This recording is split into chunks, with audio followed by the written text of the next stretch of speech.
The Ghana Library Association has bemoaned the dumping of outmoded books on libraries in the country.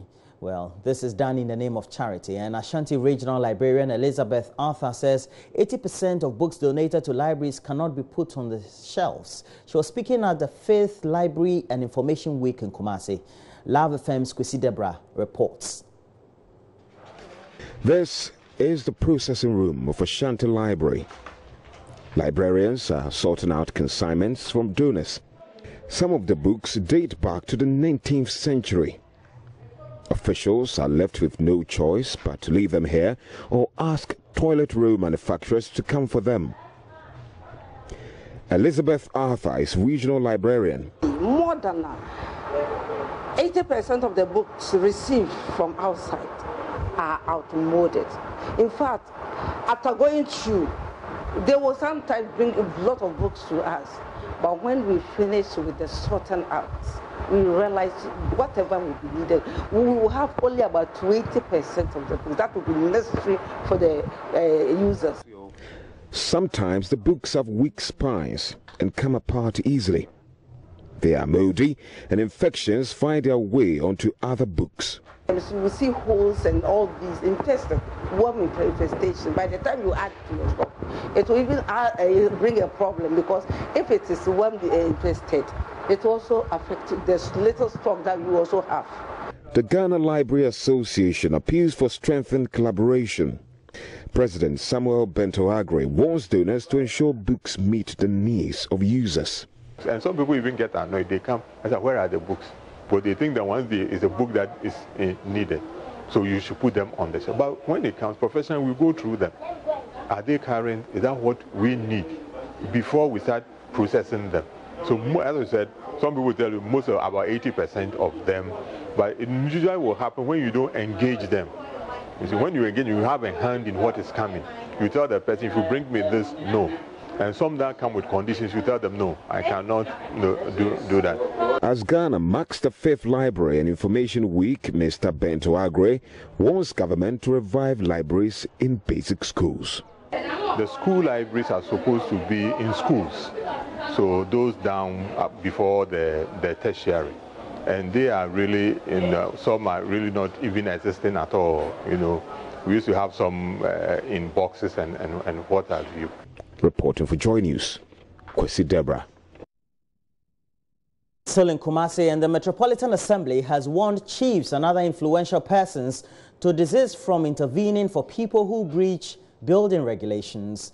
This comes ahead of a planned massive demolition of buildings and waterways in the Kumasi metropolis. Nanaya Ojima now reports. Some parts of the city have endured floods at the least rain over the years. Over 1,000 people were displaced last week following persistent heavy downpour. The National Disaster Management Organization had difficult moments dealing with such challenges. Amid logistic constraints, the organization reached out to the victims with some relief items. Regional Director NADMO, Nana Kwabena Sentre, says emphasis will be placed on prevention. We don't have the logistics. We don't have logistics because NADMO, we are cash-strapped. And to manage disaster, that is why I refer you to America and Puerto Rico. You can manage it. So why don't we, adapt attitude of preventive done for it to happen? At a town hall meeting, the KMA revealed plans to demolish structures that impede free flow of water. Chief Executive Osayes Benchi underscored the Assembly's determination to overcome possible threats to its efforts. They are ACA, na ACC Suano Kwano, Yamaki Bebre, Nana. We have earmarked some buildings in waterways to be demolished. We'll be explaining the issues to the Kumasi Traditional Council so that they can advise whoever comes to them pleading to be spared. We have to do this for the interest of Kumasi. Officials of NADMO are upbeat about the anticipated impact of the interventions. Nana Sentre says the KMA must go beyond words to be able to carry out its mandates. For that one, those buildings on waterways, right? I'm sure we can demolish it because NADMO, we have written several letters to KMA, and not only buildings on waterways alone, but there are so many weak structures. So if the KMA has the gout to do it, NADMO will back them. Why not? Reporting for JoyNews, Nana Yaujima. The Chief Justice of Kufuor has lamented the poor conditions of service workers of the judiciary service have to endure in dispensing justice. According to her, successive governments have failed the service by not providing the appropriate infrastructure and systems to make them effective and efficient. The Chief Justice was speaking at the 37th Annual General Meeting of the Association of Magistrates and Judges in Ghana. Na Anyoko AJ's reports. Tasked with the mandate of delivering quality judgment and settling disputes, the judiciary, like other agencies, has some peculiar needs. Speaking on the issue, judiciary, a bastion of democracy, Chief Justice Sophia Kufuor identified the lack of key infrastructure as a major challenge hindering effective justice delivery. The finances of the judiciary should be based on a particular percentage of the national budget. That is what it is to be based on. One of the clearest examples of government failing the judicial sector is the shabby courtrooms that we have. There has already been a listing of some of the shortcomings in the environment in which we work. They are unsafe. I will say that some of the premises are even unhygienic, and they are unsuitable, they are unfit for use in the delivery of justice, because it even tarnishes our image. The Chief Justice further noted the service is far advanced with the electronic case management system, which she believes will promote efficiency in the service. It's a system which really must be, it must be integrated into what we do. And what we do starts from the district court and ends at the Supreme Court. There has to be integration, and that is one of my passionate objectives. Furthermore, having spoken about what we don't have, how well are we using what we have?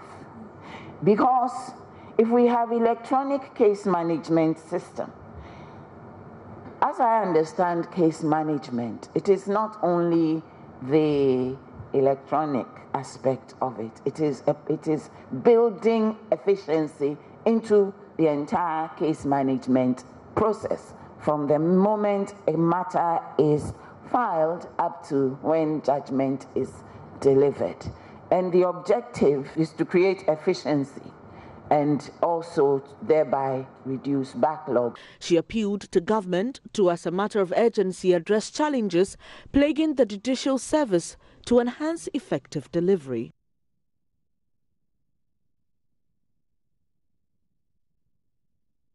Away from the judiciary, the minority leader Harry Naidruso is accusing President Kufuor of dishonesty when he claimed during a visit to the Upper West region that he inherited an empty treasury.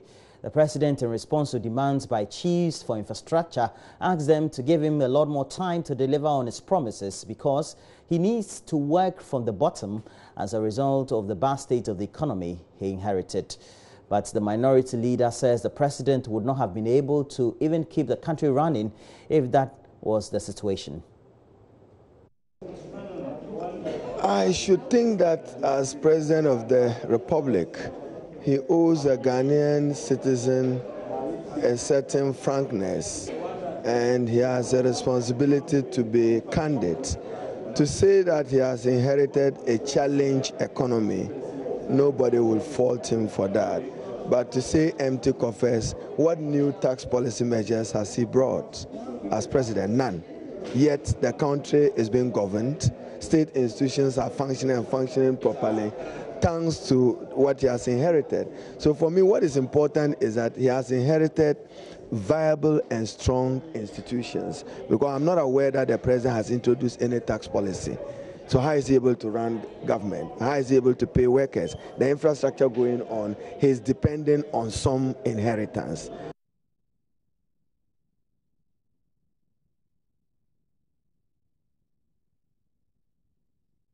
Haruna Idrisu also accuses the president of taking undeserved credit for the Wa water project, which he says was started by the NDC administration.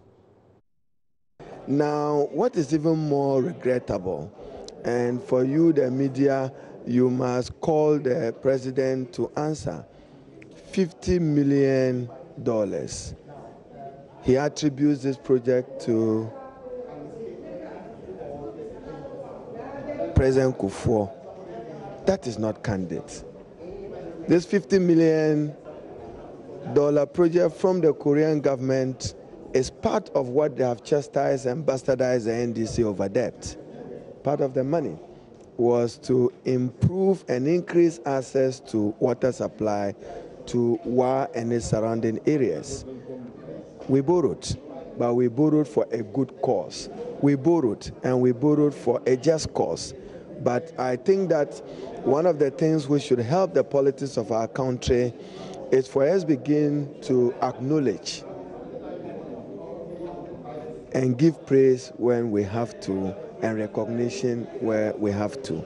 Like it or not, a 7-man government could not have given birth to that pregnant water supply and expanded access to water supply. It's not practically possible. It is one of the positive inheritance. He may have inherited some negatives, no doubt about it. The president is meanwhile touring the northern parts of the country, and he visited the Upper West region, and he attacked the road infrastructure record of the erstwhile John Mahama government, describing it as a deception. The president said the so-called unprecedented road infrastructure as started by the NDC was only a facade. Rafiq Salam reports from Wa. Issues of challenges in the road sector appear to be dominant in the 2-day official tour of the Upper West region by President Kufuor. From the commissioning of the Wa Urban Water Project up to the mineral rally at Bolu, the dominant concern of all the chiefs who spoke on behalf of their subjects all hinge on the bumpy and deplorable roads in the region. The chiefs and people of the Nandam area have started enjoying the fruits of your government. The cry of the people was how to get the Laura Nandam Hamley Road constructed.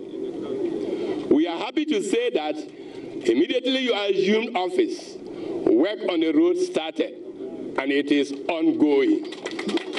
Road infrastructure was a key campaign message in the 2016 election, with the then incumbent government led by John Dramani Mahama touting road infrastructure as its biggest achievement. Addressing a mini rally at Nandom, President Kufuor described the so-called unprecedented road infrastructure by the NDC as a facade. We were told during the elections by my opponent that in his period, our country had seen unprecedented infrastructural development. And yet everywhere you go in Ghana, people are complaining about roads. I don't know what kind of infrastructure he had in mind, but clearly roads were not part of it. And I'm happy when I made this statement that I hadn't seen it on the roads. He said I was asleep when I was traveling on the roads in Ghana. I don't know what everybody has seen, whether I was asleep or who was misleading the people of Ghana.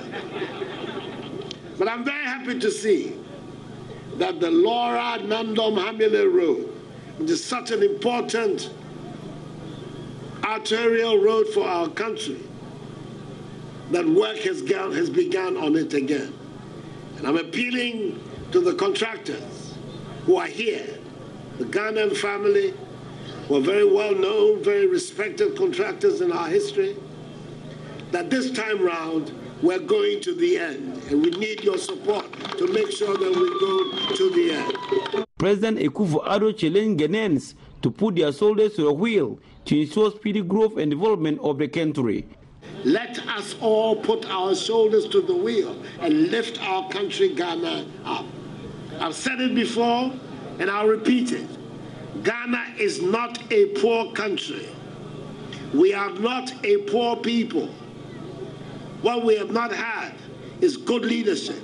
We are going to give good leadership for the people of Ghana to be able to lift up our country. Interior Minister and Member of Parliament for Nandam constituency, Ambrose Derry, appealed to the people to support the President and the government to enable them succeed. And that's it for the latest news headlines. We have a lot more news. We'll be looking at the newspapers. We'll look at some stories as published on the various online portals. I'll be joined by Mama Vio Sabwaje. But you would by now know that tomorrow is the day where we have this year's edition of Adum Praise 2017. And it's going to be headlined by leading artists on the continent. And we're going to have Steve Crown from Nigeria as well as Prayer. Or Prior, it depends on how you want to mention it. But we're going to have great artists, Joe Mettil, and one of them will be definitely Celestine Donko.